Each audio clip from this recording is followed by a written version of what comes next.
तो हम अपनी क्लास की ओर आगे आ जाते हैं। और अभी तक हमने पाश्चात्य काव्य शास्त्र 3 देखा था। अब ये चौथी क्लास है हमारी पाश्चात्य काव्य शास्त्र की। कैमरे में कोई दिक्कत तो नहीं है, एक बार देख लें।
थोड़ा सा कैमरा हिला हुआ था, एक बार देख लें इसको। ये सही आ रहा है यहाँ तक, ठीक है हमारे पास। अब इसी विषय को आगे चलाते हैं। हमने अभी तक जो देखा था वो टी.एस. इलियट तक की बात की थी। अब हम बात कर रहे हैं आई.ए. रिचर्ड्स की। आई.ए. Richards T.S.. इलियट की भांति ही मैंने कहा ये भी नई समीक्षा के अंतर्गत अपना स्थान रखते हैं। और आई.ए. रिचर्ड्स जो हैं वो भी नई समीक्षा के जनक चाहे नहीं कहलाए, लेकिन बीज बिंदु इन्होंने भी दिए हैं।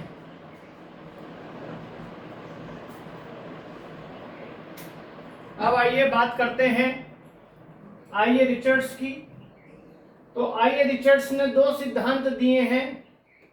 एक मूल्य संप्रेषण का सिद्धांत, मूल्य और संप्रेषण, मूल्य का सिद्धांत और संप्रेषण का सिद्धांत, ये 2 सिद्धांत दिए हैं। मूल्य का अभिप्राय इनसे क्या है कि कोई भी काव्य तब सार्थक माना जाएगा जब वह मूल्यवान हो। और मूल्यवान होने का अभिप्राय क्या है? मूल्यवान होने का अभिप्राय ये है कि जब वह सार्थक हो। इसलिए इन्होंने मूल्य की बात की है। इनकी दृष्टि में ये जो दृष्टि है ये इसकी मनोविज्ञान पर आधारित है। मनोविज्ञान पर आधारित है ये जो इनकी दृष्टि है, ठीक है। और इनकी पुस्तकों में, पुस्तकें अगर हम बात करें तो इनकी पुस्तकें हैं दी प्रिंसिपल, इन दोनों की टी.एस. इलियट की और आई.ए. रिचर्ड्स की, दोनों की किताबें बड़ी इंपॉर्टेंट हैं। The principle of literary criticism और दूसरी है practical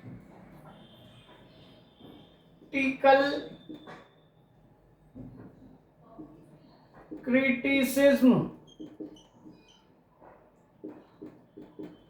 science and poetry, the philosophy of rhetoric, ये पुस्तकें इनकी खास हैं, जिसमें इन्होंने कहा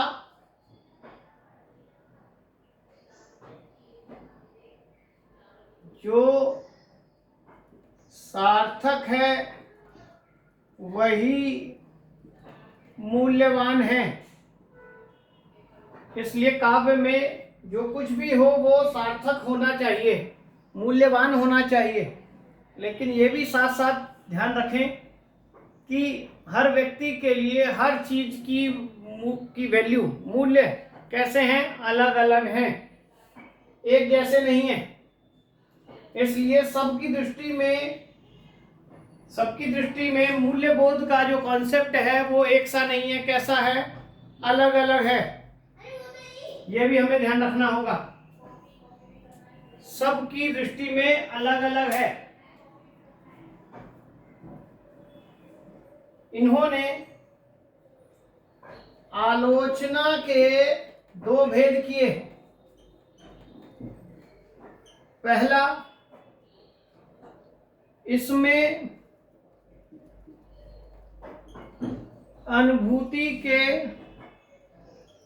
साधनों का वर्णन है, एक बात।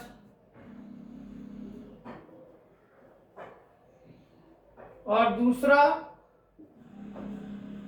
इसमें अनुभूति के मूल्यों का वर्णन है। ये दो बातें। आलोचना तब सार्थक होगी जब उसमें एक तो अनुभूति के साधन हो और दूसरा वो उनके मूल्यों की भी चर्चा हो। अगर मूल्य नहीं होंगे, मूल्य जिसे हम दूसरे शब्दों में कह देते हैं शिक्षा क्या है, इसका मोटिव क्या है, प्रतिपाद्य क्या है, तब तक वो नहीं है तब तक उसका कोई लेना देना भी नहीं है। तो ये इन्होंने जो दो भेद किए हैं वही इनके लिए इम्पोर्टेंट है। और उस मूल्य को कब पहचानेंगे? उस मूल्य को तब पहचानेंगे जब कोई वस्तु आपको संतुष्ट कर रही है तो वो वैल्यूबल है।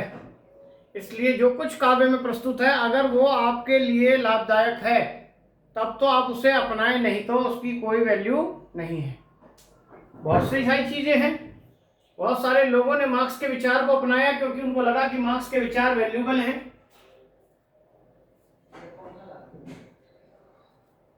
तो उनको लगा कि मार्क्स के विचार क्या है, वैल्यूबल है। जिसको उसकी सार्थकता नहीं, रीतिकालीन साहित्य को कूड़ा साहित्य कहा जा रहा है, लगता है कि उसकी कोई सार्थकता नहीं है।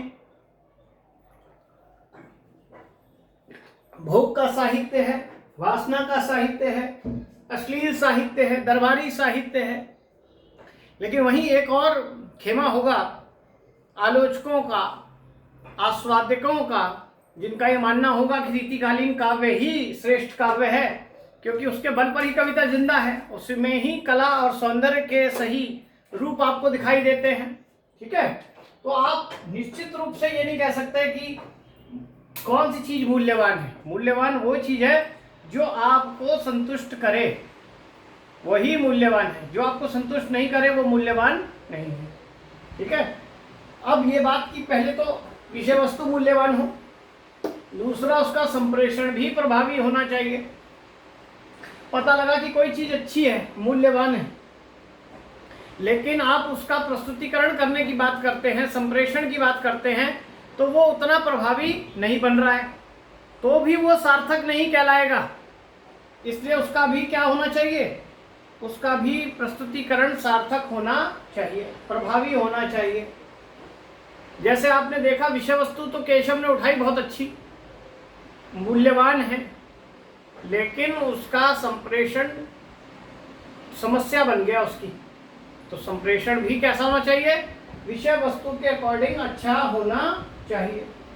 इनकी दृष्टि में जो कुछ भी प्रस्तुतिकरण होता है, जो कुछ भी काव्य में उभर कर आता है, वो अनुभूतियां या आवेग दो प्रकार के होते हैं, सजातीय और विजातीय। सजातीय और विजातीय। रिचर्ड्स के अनुसार आवेग दो प्रकार के हैं।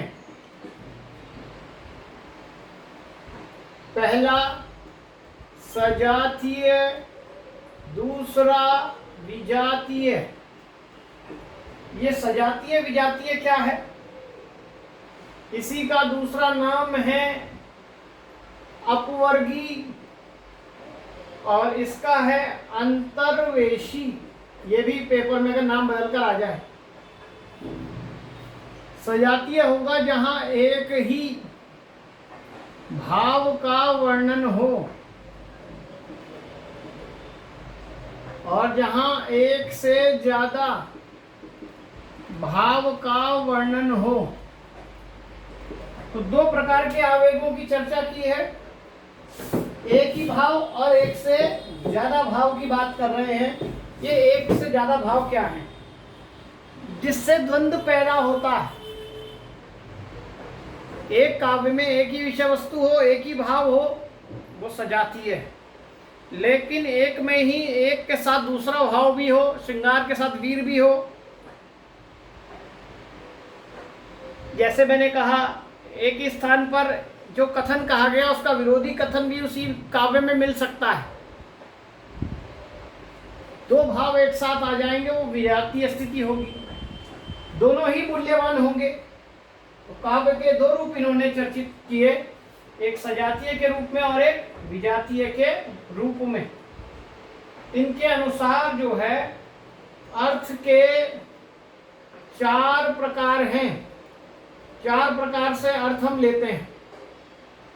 पहला, हम सबसे पहले मुख्यार्थ को ग्रहण करते हैं, सामान्य अर्थ को। जैसे अभी हमने नदी के द्वीप में देखा था पिछली क्लास में, पहले हमने नदी का अर्थ लिया, फिर हमने माँ वाला अर्थ लिया, और फिर कहीं जाकर व्यक्ति और समाज का अर्थ लिया। तो सबसे पहले हम मुख्यार्थ को पकड़ते हैं, मुख्यार्थ जिसे कहते हैं सेंस। उसके बाद जो है हम उसकी भावना, लक्ष्यार्थ से जुड़ते हैं कि वो क्या कहना चाह रहा है, फीलिंग्स। उसके बाद हम उसकी वचन भंगी, ये वचन भंगी क्या है, वक्रता, जिसे आप टोन कह दें, जो विशेष अर्थ है, व्यंग्यार्थ, हम उस तक पहुंचते हैं और तब जाकर हम उसके उद्देश्य की बात से जुड़ते हैं कि वो क्या कहना चाह रहा है। तो अर्थ चार प्रकार से है। इसे हम दूसरे शब्दों में कहें, वाच्यार्थ सबसे पहले हम पकड़ते हैं, फिर लक्ष्यार्थ पकड़ते हैं और फिर व्यंग्यार्थ पकड़ते हैं, तब जाकर उद्देश्य की पूर्ति होती है। पेपर में ये चारों आ सकते हैं, किसने दिए अर्थ के भेद। आपसे इन चारों का क्रम पूछ सकता है, आपसे पूछ सकता है वाच्यार्थ का दूसरा नाम, मैं आपको पहले पढ़ा चुका, मुख्यार्थ। लक्ष्यार्थ का दूसरा नाम यहाँ दिया इन्होंने, भावना। और व्यंग्यार्थ के मैंने आपको कई नाम बताए थे, प्रतीयमान अर्थ, ध्वन्यार्थ, रमणीयार्थ, इन्होंने बताया वचन भंगी, जिसे वक्रता का नाम दिया गया है। तब जाकर उद्देश्य की पूर्ति होगी। ठीक है, तो अर्थ को पकड़ने के ये चार रूप इन्होंने रिचर्ड्स ने बताए हैं। क्लियर हुआ? इसलिए जितनी विषय वस्तु मूल्यवान होगी उसका संप्रेषण भी उतना ही प्रभावी होना चाहिए, क्योंकि पाठक चार तरीके से अर्थ को ग्रहण करता है। अब आइए नई समीक्षा, या यूं कहें न्यू क्रिटिसिज्म, या फिर ये कहें नई आलोचना। एक ही चीज है सारी। समीक्षा का मतलब ही क्या होता है, आलोचना होता है। ये नई आलोचना क्या है? जैसे शास्त्रीय थी, स्वच्छंदतावादी थी, वैसे ही नई समीक्षा आई जिसमें काव्य में हम ट्रेडिशनली रस छंद अलंकार के आधार पर काव्य का मूल्यांकन नहीं करते, न केवल मनुष्य प्रकृति के आधार पर करते, बल्कि उसमें विभिन्न दृष्टियों से लोगों ने काव्य को आंकने का प्रावधान रचा। किसी ने उसमें स्ट्रक्चर को देखा, संरचना को देखा, किसी ने उसमें विसंगति को देखा, किसी ने कहा कि अनेकार्थता जिसमें हो वो काव्य श्रेष्ठ है, किसी ने कहा जिसमें तनाव ज्यादा हो वो काव्य श्रेष्ठ है, किसी ने कहा कि उसमें सर्वहारा वर्ग की बात हो वो काव्य श्रेष्ठ है, किसी ने कहा कि नहीं उसमें मनोविज्ञान हो वो काव्य श्रेष्ठ है। सब ने अलग अलग ढंग से दृष्टिकोण दिए। तो नई समीक्षा का जो तत्व है वो एक नहीं है, अनिश्चित है। इसको बढ़ाने वाले, इसको जन्म देने वाले एक नहीं अनेक माने जाएंगे। लेकिन फिर भी स्टार्टिंग की बात करें तो सबसे पहले न्यू क्रिटिसिज्म, ये जो नाम है, ये नाम किसने दिया? ये जो शब्द दिया, अगर ये पूछता है शब्द किसने दिया, प्रोफेसर स्पिनगर्न ने दिया। ये शब्द तो इन्होंने दिया, लेकिन इसकी व्याख्या सबसे पहले किसने की? John crow ransom. इसने सबसे पहले से व्याख्यायित किया कि न्यू क्रिटिसिज्म है क्या। जैसे हमने देखा था भरत मुनि ने रस सिद्धांत दिया, लेकिन रस क्या है वो साहित्य दर्पणकार विश्वनाथ ने स्पष्ट किया। ऐसे ही शब्द न्यू क्रिटिसिज्म दिया स्पिनगर ने, लेकिन उसकी व्याख्या प्रस्तुत की जॉन क्रो रैंसम ने। जबकि हम बता चुके इस न्यू क्रिटिसिज्म का बीजारोपण किसने किया है? टी.एस. इलियट और I.A. रिचर्ड्स ने। तो आप क्वेश्चन जरा ढंग से देख लें, पूछ क्या रहा है। शब्द किसने दिया, व्याख्या किसने की, बीजारोपण किसने किया। और ये बेसिकली न्यू रोमांटिसिज्म, नव स्वच्छंदतावादी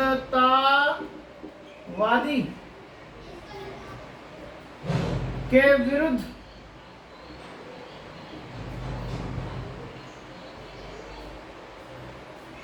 नव आभिजात्यवाद है। नव स्वच्छंदतावादी के विरुद्ध ये क्या है? एक प्रकार का नव आभिजात्यवाद है। क्लासिकल का न्यू क्लासिज्म है, ठीक है, यूं कह सकते हैं। इसमें जो लोग निकल कर आते हैं, अपनी विचारधारा लेकर आते हैं, उनका नाम जानना है। जैसे मैंने कहा असंगति, विडंबना, विरोध, तनाव, अनेकार्थकता, संरचना, ये सब बहुत सारे विचार हैं जो नई समीक्षा के अंतर्गत हमको दिखाई देते हैं। नाम जरूर दे दिया, व्याख्या जिसने कर दी वो भी हो गया, लेकिन नई समीक्षा की पहचान कैसे होगी? जैसे शास्त्रीय की पहचान किससे है? जो रस की बात कर रहा है, जो छंद की बात कर रहा है, जो अलंकार की बात कर रहा है। तो नई समीक्षा को किससे जानेंगे हम? इनसे जानेंगे। अंतर विरोध का जो कॉन्सेप्ट लाया, तनाव की जो बात कर रहा है, अनेकार्थकता की जो बात कर रहा है, विरोधाभास की जो बात कर रहा है, विडंबना विसंगति की जो बात कर रहा है, शब्द विधान और अर्थ विधान की जो बात कर रहा है, ये सब चीजें नई समीक्षा के पैमाने हैं। अंतर विरोध, एम्बिग्यूटी जिसे कहते हैं, विलियम एम्पसन का कॉन्सेप्ट है।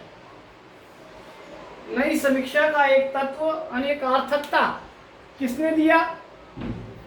विलियम एम्पसन ने दिया कि एक काव्य में एक अर्थ नहीं, अनेक अर्थ होते हैं, ध्वनित होते रहते हैं।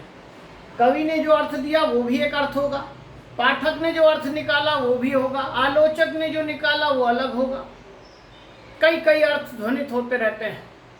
इसलिए एक बार एक चीज की व्याख्या एक जैसी होगी, लेकिन दूसरी वैसी होगी जरूरी नहीं है।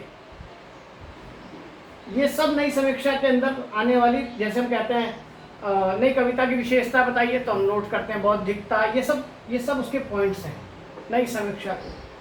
नई समीक्षक अंतर विरोध को तलाशते हैं। तनाव, टेंशन, एलन टेट का सिद्धांत है। सॉरी, ये विलियम एम्पसन लिखा गया अंतर विरोध में, अनेकार्थकता में विलियम एम्पसन। अंतर विरोध में है कौन? Clint brooks. अंतर विरोध क्या होता है? काव्य के अंदर ही आपस में शब्दार्थ या एक अर्थ दूसरे अर्थ से विरोध पैदा करता दिखाई देता है। क्या कहना चाह रहे हैं और क्या नहीं कहना चाह रहे। और काव्य वही अच्छा है जिसमें विरुद्धों का सामंजस्य हो। रामचंद्र शुक्ल भी ये बात कहते हैं, विरुद्धों का सामंजस्य होना चाहिए काव्य में। विजातीय जो विभिन्न प्रकार के रूप अभी हमने बात की थी, भाव, उनका सामंजस्य ही वाली कविता अच्छी कविता है। विरोधाभास, रॉबर्ट पेन वारेन का रूप है विरोधाभास। काव्य में विरोध नहीं होता, बेसिकली विरोध का आभास होता है और होना चाहिए, तभी उसका रूप दिखाई देगा। और क्लिंट ब्रुक्स ने ये विडंबना का भी, आयरनी का भी कॉन्सेप्ट दिया। आयरनी,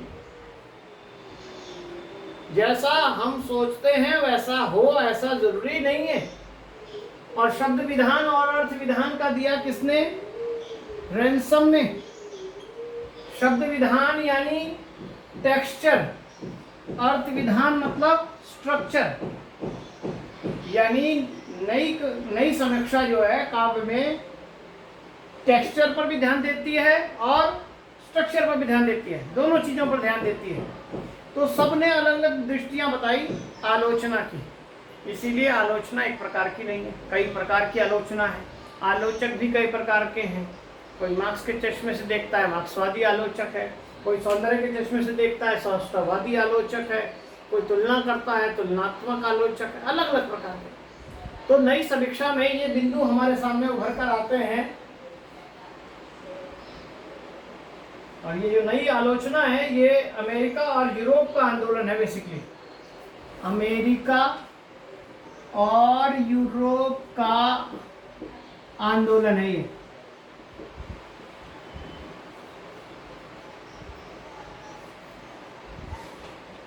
अब आइए इस नई समीक्षा में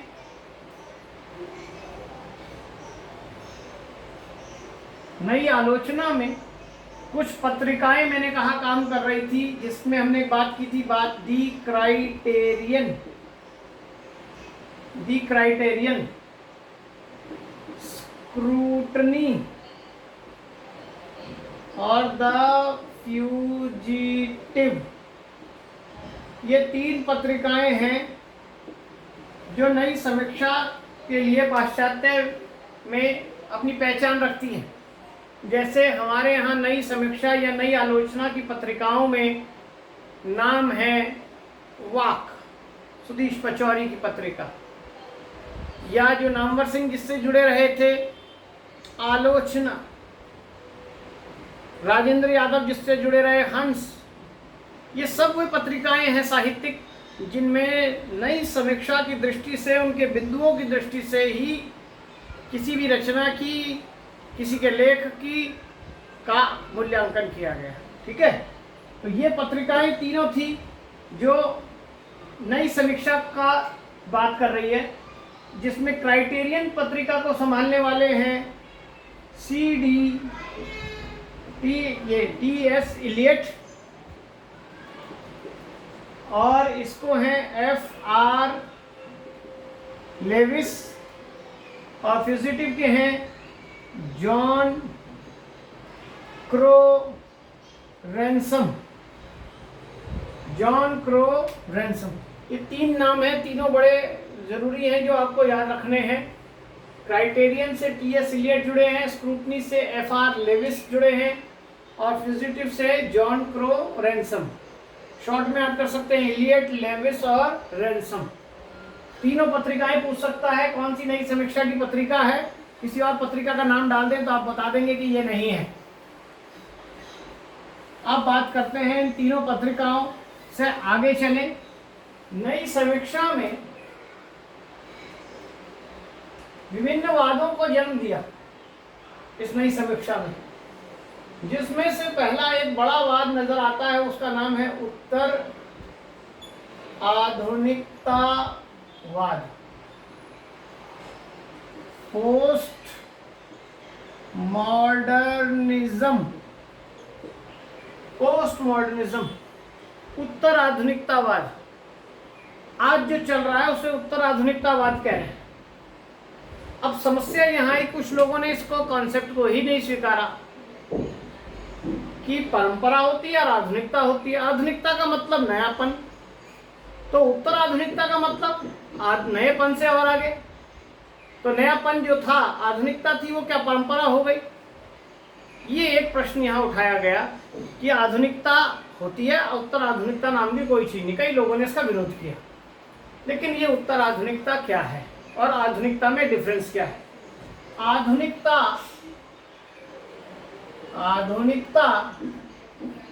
परंपरा रूढ़ी के विरोध में पनपी विचारधारा है। ठीक है, लेकिन उत्तर आधुनिकता क्या है? उत्तर आधुनिकता से आगे की प्रक्रिया है। ये आगे की प्रक्रिया में क्या है कि कोई भी चीज आधुनिक नहीं रहती है। आधुनिकता में भी आकर आपने देखा सारे विचारवाद में कन्वर्ट हो गए। छायावाद, प्रगतिवाद, प्रयोगवाद। विवाद का मतलब क्या है? वही रूढ़ी। तो फिर आधुनिक क्या रहा? एक बात। दूसरा, अगर नयापन छायावाद था तो छायावाद ही चलना चाहिए अब तक, यानी छायावाद रूढ़ हो गया तभी तो पैदा हुआ प्रगतिवाद, और प्रगतिवाद रूढ़ हो गया तभी तो आया प्रयोगवाद। इसका मतलब आधुनिकता में भी नई नई चीजें आई और पुरानी चीजें रूढ़ी बन गई। इसलिए उत्तर आधुनिकता ने यह बात कहा कि कोई भी निष्कर्षवाद, विचार,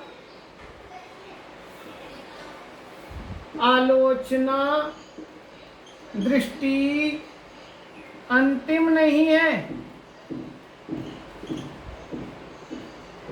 अगर कोई एक चीज अंतिम हो जाएगी, इसके बाद अब कुछ नहीं होने वाला, तो आधुनिकता की स्थिति हो सकती है।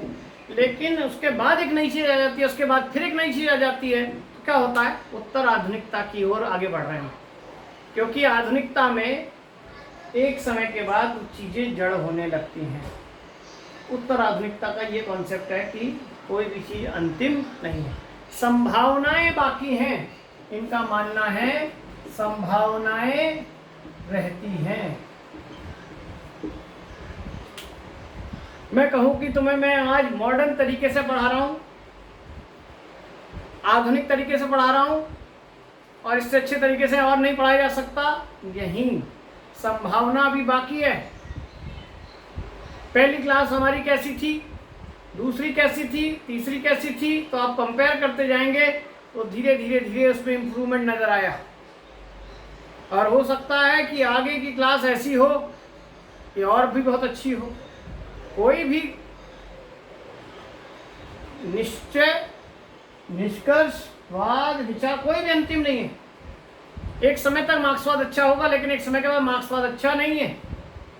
एक समय तक अध्यात्म अच्छा है, उसके बाद अध्यात्म भी दिक्कत है। विज्ञान की विचारधाराएं भी एक समय तक के बाद अंतिम नहीं है, और चीजें बाकी हैं। रोटेशन में चलती रहती है कई चीजें। जो चीज आज अच्छी है कल बुरी हो सकती है। इसलिए आधुनिकता कहती है, उत्तर आधुनिकता कहती है इसमें संभावनाएं अभी बाकी हैं। तो ये पोस्ट मॉडर्निज्म का जो कॉन्सेप्ट है ये कैसे उभरा है? ये एक छोटे से देश है निकारागुआ देश से इसकी अवधारणा पैदा हुई। दुनिया के नक्शे में छोटा सा देश है निकारागुआ। एक बड़े बड़े देश हैं, रूस है, भारत है, अमेरिका, ऐसे देश हैं। एक निकारागुआ छोटा सा देश है जिसको कोई नजरअंदाज कर रहा है, नाम भी नहीं जान रहा, सुन भी नहीं रहा, जाना भी नहीं चाहता। इसे अलग थलग सा कर दिया मानो विश्व में। तो उत्तर आधुनिकता उसकी बात करती है जो हाशिए पर चला गया।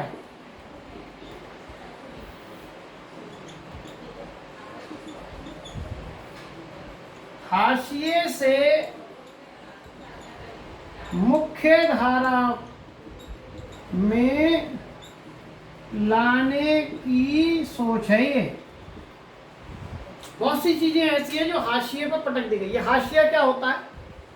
जैसे आपने एक पेज देखा है, उस पेज में यहाँ लाइन होती है, यहाँ लिखते हैं आप, इसकी कोई वैल्यू नहीं, जबकि पेज का ये भी हिस्सा है, इसे हाशिया कह देते हैं। इसमें आप वो चीज़ लिखते हैं जो वेस्ट है, या खाली छोड़ देते हैं। चेक करने वाला भी इसे चेक करेगा, इसे नहीं देखेगा, लेकिन इसकी वैल्यू है, ये पेज का हिस्सा है। तो उत्तर आधुनिकता ने उन चीज़ों की बात की जिसे आधुनिकता ने हाशिए पर ढकेल दिया था। किसे ढकेल दिया था, तो वो चीज़ें जाने, और उन चीज़ों को ये उभार के लेकर आए हैं। तो पहली बात, उत्तर आधुनिकता किसकी बात करती है? जो चीज़ें हाशिए पे चली गई उनका समर्थन करती है, उनको प्रकाश में लेकर आई है, क्योंकि काव्य में या साहित्य में सबको स्थान मिलना चाहिए। इनकी दृष्टि में स्त्री, किसान,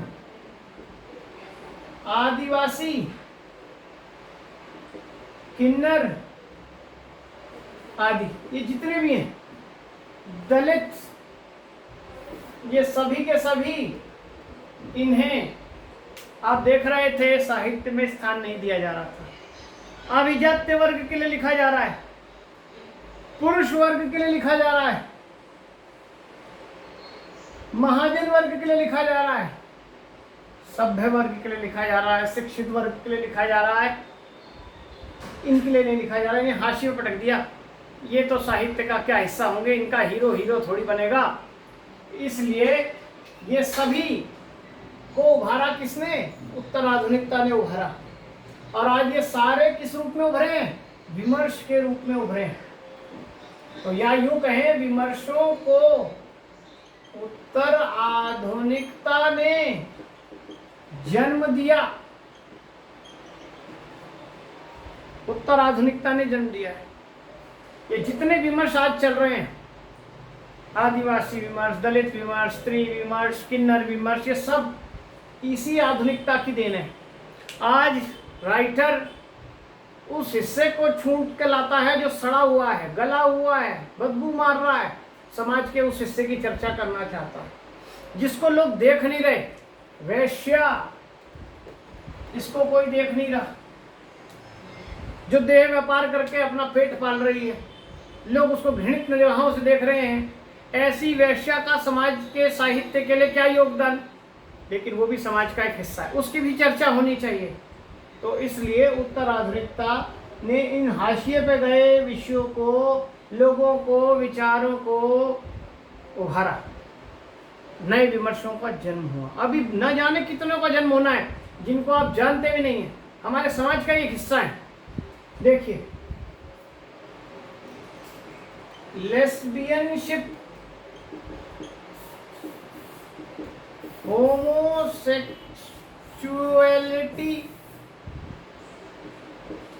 गे परंपरा, जिगालो परंपरा,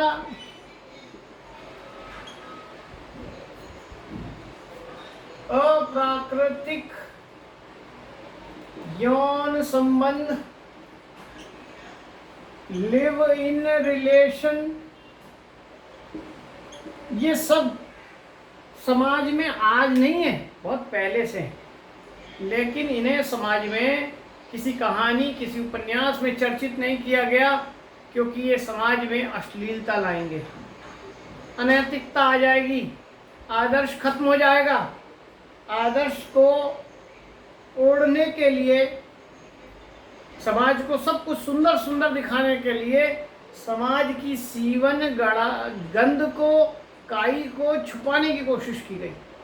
लेकिन ये उत्तर आधुनिकता, उत्तर आधुनिक राइटर, उत्तर आधुनिक आलोचक इनको ही उभार रहे हैं।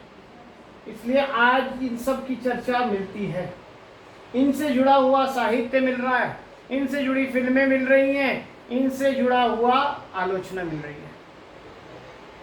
थर्ड जेंडर की बात खूब हो रही है।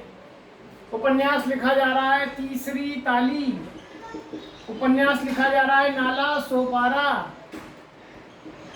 मुन्नी मोबाइल, न जाने कितने किन्नरों पर, स्त्री पर कितने लिखे जा रहे हैं। दलितों पर कितने लिखे जा रहे हैं, ये सब आज लिखे जा रहे हैं। फिल्में देखें तो एक उपन्यास लिखा था मछली मरी हुई राजकमल चौधरी का, लेस्बियनशिप की कॉन्सेप्ट को लेकर ही था। फिल्मों में भी ऐसी चीजें आ जाती हैं निकल कर, देसी बॉयज, चॉकलेट, बीए पास, न जाने ऐसी कितनी ही फिल्में होंगी जो उत्तर आधुनिकता की सोच को उभारती हैं। ध्यान रखना, आज मीडिया इतना तेजी से चल रहा है कि साहित्य सृजन से पहले मीडिया सृजन हो जाता है। फिल्में पहले बनती हैं सब नई सोच से, साहित्य बाद में आता है। ठीक है, तो ये सब जो है नई समीक्षा के अंतर्गत आने वाले उत्तर आधुनिकता जो कॉन्सेप्ट है उसका ही रूप है। अब जरा एक बार बात करें इस पोस्ट मॉडर्निज्म की, तो इस पोस्ट मॉडर्निज्म को, इसका जनक किसे कहा जा रहा है, बेसिकली लियोतार को कहा जा रहा है। इसके जनक लियोतार हैं। लेकिन मैंने कहा ये एक निश्चित सोच नहीं है, एक व्यक्ति की सोच नहीं है, कई लोगों की अलग अलग सोच है। लेकिन फिर भी एक विचार ये आता है कि लियोतार जो है इसके क्या हैं, जनक हैं। और यही कब आता है पहले एक बार ये जान लें। भारत में अगर हम देखें तो 1962 में चीन का युद्ध होता है, और 1962 में चीन के युद्ध के बाद हमारी सोच बदल जाती है। अभी तक जो देश प्रेम की सोच थी, आदर्श की सोच थी, सब बदल गई। और फिर आपने देखा कि सारी विचारधारा बदलने के साथ साथ जो साहित्य था उसमें भी परिवर्तन आया। 1962 के बाद साठोत्तरी कवि जिसे कह रहे हैं, उन्होंने इसी उत्तर आधुनिकता सोच को ही उभारा है। इसी के बाद आई कंप्यूटर क्रांति, इसने इस उत्तर आधुनिक सोच को और प्रबल किया। अब तो न्यू मीडिया आ गया, हर व्यक्ति पत्रकार, हर व्यक्ति जानकार बन गया। इससे दायरे और बढ़े हैं। जहां पहले लिखने वाला सीमित, पढ़ने वाला सीमित, जिसने जो बता दिया वही मान लिया, अब नहीं है ऐसी स्थिति। अब एक कोई बात अपना विचार रखता है, दूसरा उसका समर्थन कर सकता है, लेकिन चार उसके विरोधी खड़े हो सकते हैं, चार उसके संशोधन करने वाले खड़े हो सकते हैं। तो एक निश्चित रूप नहीं है अब कोई। न्यू मीडिया के माध्यम से ये सब चीज चल रही है। इसलिए आज ग्लोबल विलेज का कॉन्सेप्ट चल रहा है, विश्व ग्राम की बात चल रही है। एक समय तक था यहाँ की बात यहीं तक है, वहाँ की बात वहाँ तक है। अब यहाँ की बात वहाँ और वहाँ की बात और वहाँ है। मतलब सारा विश्व की घटनाएं हम जुड़े हुए हैं पल पल, और जान सकते हैं और दे सकते हैं। इसलिए अब कोई चीज छुपी हुई नहीं रहेगी। अब जिन चीज़ों को सुनकर हम नाक भौं सिकोड़ते थे, अश्लील कहते थे, वो सब चीज़ें अब श्लील हो गई हैं, सामने आ गई हैं। ग्लोबल विलेज, ये जो ग्लोबल विलेज का कॉन्सेप्ट है, मार्शल मैकलुहान लेकर आए विश्वग्राम का कॉन्सेप्ट, और ये माना कि ये एक पूरा विश्वग्राम है। इसी विश्वग्राम में सभी चीज़ें शामिल हो जाती हैं, चाहे वो मार्क्सवाद विचारधारा है, चाहे वो बाजारवाद की विचारधारा है, चाहे वो ईसाइयत है, चाहे वो वैज्ञानिकता है, सब इसमें शामिल हैं। इसी के अंतर्गत सब की चर्चा। कोई बाजारवाद को ही सही कह रहा था, कैपिटलिज्म को, कोई मार्क्सवाद की बात कर रहा था, कोई ईसाइयत को ही बड़ा मान रहा था, कोई ये सभी एक बड़ा महावृतांत है विश्वग्राम। ये बड़ी सोच है नई समीक्षा में उत्तर आधुनिकता की, जिसके अंतर्गत सारे विचार आते हैं। कौन कौन से विचार आते हैं उनकी चर्चा हम करेंगे इसी क्रम में, लेकिन पहले थोड़ी सी बात और कर लें। उत्तर आधुनिकता बहुत इंपॉर्टेंट टॉपिक है एमए वालों के लिए, तो बिल्कुल जो एमए कर रहे हैं और जो एमए कर चुके उनके लिए भी। अब नेट के लिए बहुत इंपॉर्टेंट पार्ट है ये पोस्ट मॉडर्न की थ्योरी जो है, उत्तर आधुनिकता की जो सोच है वो ये कहती है कि लेखक मर गया है, उपन्यास मर गया है सबके, ईश्वर मर गया है, ये भी एक सोच है। मनुष्य मर गया है, शैलियां मर गई हैं, विचारधारा मर गई है। ये ऐसी सोच, हर चीज की मृत्यु की घोषणा, उत्तर आधुनिकता मृत्यु की घोषणा करता है। हर चीज मर गई है। अब हर चीज मरने का अभिप्राय क्या है ये भी समझना पड़ेगा। और फिर ये कि ये विचारधारा किसने दी, कौन कह रहा है कि लेखक मर गया, कौन कह रहा है डेथ ऑफ ऑथर, लेखक मर गया, रोला बार्थ, उपन्यास कौन कह रहा है मर गया, ईश्वर कौन कह रहा है मर गया।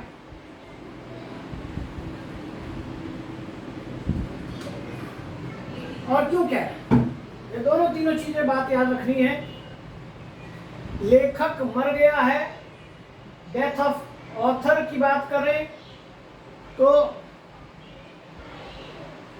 रोला बार्थ का मानना है लेखक मर गया है, इलियट का मानना है उपन्यास मर गया है, ईश्वर मर गया है, नीत्शे कहते हैं मनुष्य मर गया है, जैक देरिडा कह रहे हैं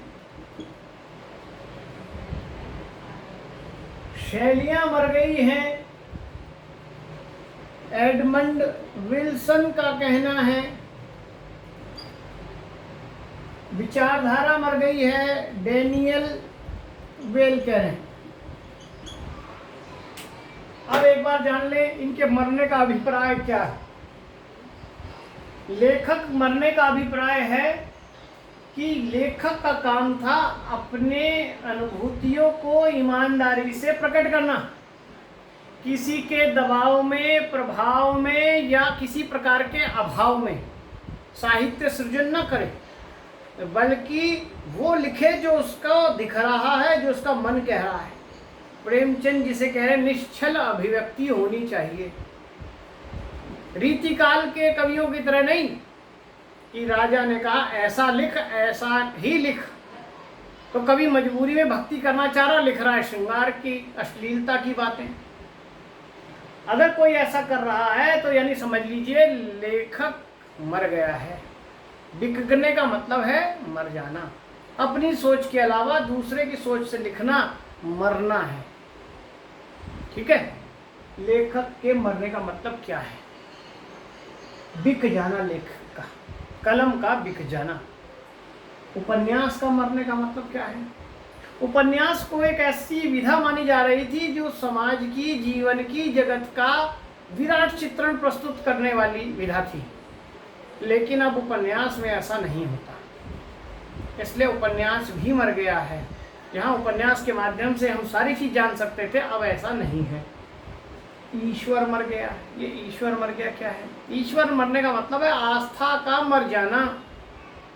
जब आप यथार्थ की भूमि पर पांव रखते हैं तो आपको वास्तविकता का पता लगता है, और तब जो कपोल कल्पनाएं हैं, आस्था है, वो डगमगाने लगती है। ऐसे में जो ईश्वर की सत्ता है उससे आपका विश्वास उठने लगेगा। आप जैसे रोज उपवास रखते हैं, किस लिए, किसी मनोकामना के लिए, नौकरी लगवा दे भगवान, मान लो ये मनोकामना है, रोज उसके लिए व्रत रख रहे हैं, रोज चढ़ावा चढ़ा रहे हैं, रोज सब कुछ कर रहे हैं, और जिस पेपर के लिए कर रहे हैं किसी कारण से वो पेपर न क्लियर हो, क्या होगा, आप आशावादी हैं, संस्कारवादी हैं, आदर्शवादी हैं, इसलिए फिर खड़े हो जाएंगे अगले एग्जाम के लिए, फिर दुगना पानी चढ़ाएंगे, दुगना भगवान को भोग लगाएंगे, दुगने व्रत रखेंगे। लेकिन एक समय आ गया, पता लगा कि आज लास्ट अटेम्प्ट है, इसके बाद इस पढ़ाई की कोई वैल्यू नहीं, और किसी के साथ ऐसा हो जाए कि फिर भी मान लो वो पेपर न क्लियर हो, उस दिन वो सारी आस्था, सब व्रत, सब फीके हो जाएंगे। उस दिन विश्वास उठने लगेगा, उस दिन आप हो जाएंगे नास्तिक, उस दिन आपके लिए ईश्वर जाएगा मर। वो है ईश्वर का मरना, आस्था का मरना। ठीक है, ये आधुनिकता की स्थिति में भी ऐसा होता है। कब हो रहा है? जब एक माँ को अपने बच्चे का पेट पालने के लिए अपना जिस्म बेचना पड़ रहा है, ईश्वर उसकी कोई सहायता नहीं कर रहा है, उसके लिए ईश्वर मर गया। उसके लिए उस समय उसका वैश्या कर्म ही सबसे बड़ा ईश्वर होता है, ग्राहक उसके लिए भगवान होता है उसके लिए। तो ये होता है ईश्वर का मरना। फिर है मनुष्य का मरना। मनुष्य का मरने का मतलब है मनुष्यता का मरना। हम तब तक मनुष्य हैं जब तक मनुष्यता है, लेकिन आप देख रहे हैं आज के समाज में मनुष्यता का कोई लेना देना नहीं है। अर्थतंत्र इतना प्रधान है कि मानवीयता का गला कट रहा है। रोड पर आप देखिए, कोई आदमी कुत्ते बिल्ली की तरह कटा पड़ा है, उसे जरूरत है हॉस्पिटल जाने की, कोई सहायता करने के तैयार नहीं। सबकी मानवीयता पर बौद्धिकता हावी हो जाती है, फंस ना जाए, मनुष्य नहीं रहे अब हम। तो आज मनुष्य भी मर गया है, शैलियां मर गई हैं। पहले व्यक्ति की पहचान ही शैली होती थी, स्टाइल इज मैन, ये कहा जा रहा है। लेकिन अब तो शैली भी बिकी हुई है, कॉपियां हो रही हैं, एक दूसरे की चोरी हो रही है, शैलियां भी मर गई हैं, विचारधारा भी मर गई है। कि कोई निश्चित विचारधारा नहीं है किसी की। आज समय और पैसा ही विचारधारा बन रहा है, इसलिए किसी की कोई विचारधारा, किसी की कोई विचारधारा, और एक समय बदलते ही फिर विचारधारा बदल जाती है। जो कट्टर कांग्रेसी है वो भाजपाई बन रहा है, विचारधारा वहां भी बदल रही है। तो उत्तर आधुनिकता में विचारधारा भी मर चुकी है।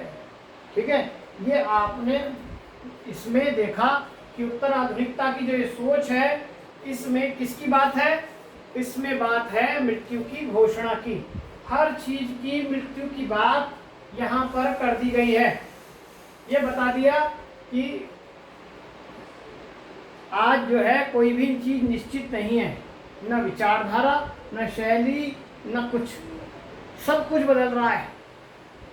आज फैशन की तरह है, आज कुछ है, कल कुछ है, परसों कुछ है, रोज नई चीज निकल कर आएगी। स्त्री विमर्श पर बहुत लिखा गया, दलित विमर्श पर बहुत लिखा गया, रंग फीके पड़ने लग रहे हैं अब, क्योंकि अब इनकी माइनॉरिटी, इनकी हाशियापन कम होकर अब मुख्य धारा में आने लग गया। लेकिन एक टाइम के बाद फिर रिवर्स मोड में वही आएगा जो आप देखेंगे, जो मुख्य धारा में थे अब वो अनदेखे हो रहे हैं, फिर दोबारा से उभर कर आ जाएंगे। या अभी बहुत सी चीजें ऐसी हैं जो अभी तक विमर्श में नहीं आई, जैसे बाल विमर्श बहुत कम रह गया है। बच्चों की भावनाएं, उनकी समस्याएं, उनको लेकर साहित्य कम लिखा जा रहा है। तो हो सकता है बाल विमर्श आ जाए। स्त्री को अधिकार दे दिए गए, कानून दे दिए गए, विमर्श चला खूब, ऐसे में पुरुषों की सत्ता, पुरुषों का अस्तित्व, पुरुषों की सुरक्षा भी खतरे में आई है। ऐसे में हो सकता है पुरुष विमर्श भी आ जाए, कोई पता नहीं। पशु विमर्श भी आ जाए, अभी पशुओं की चर्चा नहीं हो रही है। आदिवासी विमर्श के नाम पर आदिवासी की बात हो रही है, लेकिन पशुओं की बात नहीं हो। तो जो चीज उपेक्षित है, समाज से जुड़ी हुई, मनुष्य से जुड़ी हुई, वो सही। प्रकृति, ग्लोबलाइजेशन का जमाना है, प्रकृति से छेड़खानी ना करें, सब कुछ किस प्रकार आप चीजों को जोड़ेंगे, प्रकृति से प्रेम करेंगे, तभी आप जीवित रहेंगे। तो प्रकृति विमर्श भी आ जाएगा तेजी से। अभी केवल भूमंडलीकरण की बात हुई है, ग्लोबलाइजेशन की बात हुई है, पर्यावरण अध्ययन चल रहा है, आप देखेंगे ये भी आ जाएगा प्रकाश में। ठीक है, इस प्रकार उत्तर आधुनिकता जो है वो इन सब की घोषणा करते हुए नए नए विचारों को लाती है। हाशिए पे लगी हुई चीज़ों को जोड़ती है मुख्यतः में, और आज तक ये लगातार चल रहा है। इसका कोई निश्चित रूप नहीं है, रोज इसमें नई चीज़ें आती हैं और पुरानी चीज़ों का विरोध होता है। ठीक है, ये जो आज की क्लास रखी हमने, इसमें अभी उत्तर आधुनिकता जो देखा ये बहुत इंपॉर्टेंट पार्ट है। ठीक है, इससे पहले हमने रिचर्ड्स देखा था, वो भी इम्पोर्टेंट था। नई समीक्षा और नई समीक्षा में उत्तर आधुनिकता सबसे इम्पोर्टेंट पार्ट है, क्योंकि आज चल रहा है। आपसे इसीलिए नेट में कोई उपन्यास लगा देंगे और पूछेंगे बताइए इसमें कौन सा रूप है, तो वो यही रूप होगा इनमें से किसी एक का। मछली मरी हुई में पूछ लिया, राजकमल चौधरी ने किसकी बात की है? लेस्बियनशिप की बात की है। कौन सी विचारधारा है? उत्तर आधुनिकता विचारधारा है। रेहन पर रघु काशीनाथ सिंह का उपन्यास है, क्या लिखा हुआ है इसमें? एक मनुष्य को ऋण पर रखना पड़ रहा है अपने आप को पेट पालने के लिए बाजारवाद की संस्कृति में, तो पूंजीवादी जो स्थिति है उसका वहाँ पर क्रूरता का वर्णन किया गया है। उत्तर आधुनिकता की सोच है। किसान आत्महत्याएं कर रहे हैं, उस पर अगर कोई लिखा गया उपन्यास होगा तो उसके बारे में पूछ लेगा। तो आपके पास कोर्स में कुछ उपन्यास, नाटक, कहानी जो लगे हैं वो इन्हीं सोच के लगे होंगे हैं, और वो इसी में से पूछ लेगा। ये तभी बता पाएंगे जब आप ये सब चीज़ें जानते हो। क्लियर हुई सारी बातें? आज की क्लास हमने यहीं तक रखी है। कल क्लास होगी और उसमें हम पाश्चात्य विचारधाराओं में जो इसी उत्तर आधुनिकता की तरह और वाद निकल कर आए, यथार्थवाद, अति यथार्थवाद, जादुई यथार्थवाद, संरचनावाद, उत्तर संरचनावाद, रूपवाद, मिथकवाद, बिंबवाद, प्रतीकवाद, ये सारे वादों, आलोचनाओं की बात करेंगे। ठीक है, एक क्लास में होगा तो एक में, नहीं तो दो में, और फिर कुछ किताबों के नाम भी और नोट करेंगे। तो उम्मीद है कि कल दोनों क्लास में पूरा हो जाए पाश्चात्य काव्यशास्त्र, क्योंकि इस हफ्ते हम कोई ब्रेक नहीं है, कोई छुट्टी नहीं है, इसलिए एक विषय और भी लिया जा सकता है। अगर आपको लगेगा कि एक दिन का ब्रेक चाहिए तो आप बता दीजिएगा। ठीक है, कल तो अभी पाश्चात्य काव्यशास्त्र चलेगा। ओके।